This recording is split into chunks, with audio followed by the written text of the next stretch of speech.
Welcome, everybody, to today's episode of The Lindsay Elmore Show.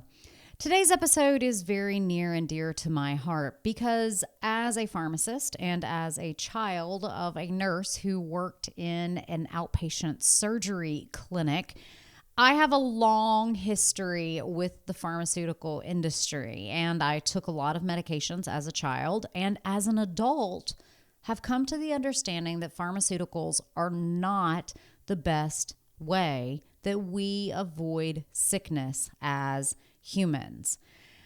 Though I am a pharmacist, I very much struggle with the idea of the United States being a medicated society where we have a pill for every ill, and we almost have a collective reliance on medications.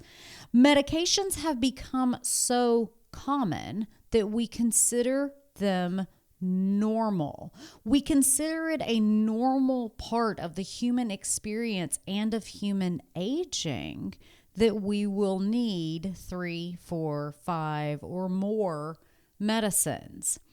The problem is the pharmaceutical industry has been plagued by greed, lies, and a long history of using patients for profit, as well as using patients as unknowing guinea pigs in the overall effects of medications on the population.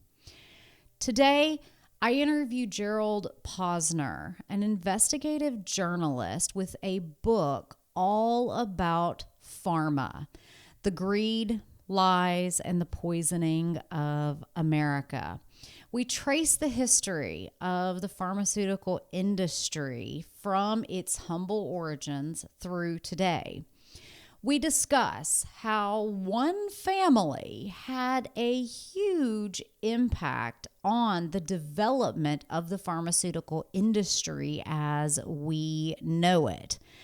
The Sackler family are not only well known because of their relationship to OxyContin and the genocide via opioid toxicities, but they are also the originators of the idea of the drug rep coming to someone's office to entice a physician to prescribe one drug over another. Let's get to the show.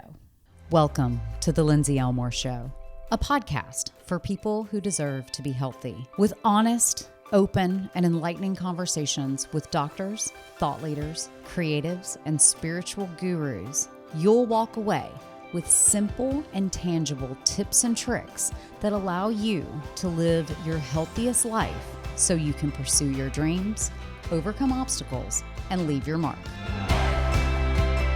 Gerald Posner is the author of 13 acclaimed books, including the New York Times nonfiction bestsellers Case Closed, Why America Slept, and God's Bankers.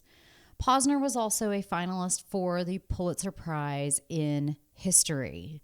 The Chicago Tribune described him as a merciless pit bull of an investigator, and the New York Times described his latest book, Pharma, as a withering and encyclopedic indictment of a drug industry that often seems to prioritize profits over patients. They further describe that pharma reads like a pharmaceutical version of cops and robbers. It's very exciting to get to interview Gerald Posner today about his investigations into what made the modern pharmaceutical industry one that is so highly distrusted and yet so pervasive and so profitable. Gerald Posner, welcome to the Lindsay Elmore Show. Great. Lindsay, great to be with you. Well, I have to start out by saying that we had a snafu in our recording, and so I'm so grateful that you agreed to come back and redo this interview because I think bringing your book, Pharma, Greed, Lies, and the Poisoning of America, to as many people as possible is really important. So talk to us about The story that you tell in the book, you trace the history of the drug industry all the way back to the 19th century until today. Talk to us about how pharmaceutical companies, as we know them, began and evolved over time. Yeah, it's interesting because everybody ends up having to deal with pharma. It seems at some point, you have a parent who takes a pill. You have children sometimes that are prescribed it. We're given antibiotics or whatever, and so we know them as these big, large multinational companies today, but we don't know their origins. And their origins actually come from, believe it or not, around the time of the American Civil War, when there's incredible demand for morphine, as you might imagine. Hundreds of thousands of people fighting each other on the battlefield, a lot of wounded people. And what do they want? They want painkillers.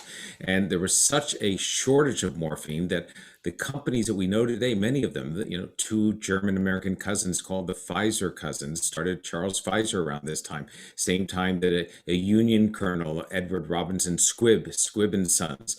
This is the time when we get, a whole series of companies. Eli Lilly starts his company. And they start in an era in which everything goes. So it's cannabis, it's heroin. Literally, heroin was a prescription drug that was trademarked by Bayer. Morphine is used in all types of drugs. There's opioids, and it is the era of miracle cures, supposedly. And then in the early 1900s, all the drugs are made illegal. All the narcotics are banned. Alcohol gets banned in prohibition. And so the pharmaceutical business has to find a way to make business without all those additives. And they do it finally through penicillin and antibiotics. That starts the revolution of what I call the modern business that we know. And from the 1950s and on, they've developed the products, now thousands of drugs that sometimes are lifesavers and sometimes seem to be a drug made to fill a condition that's just been created by a group of psychiatrists who think it might be a good thing to put in a book.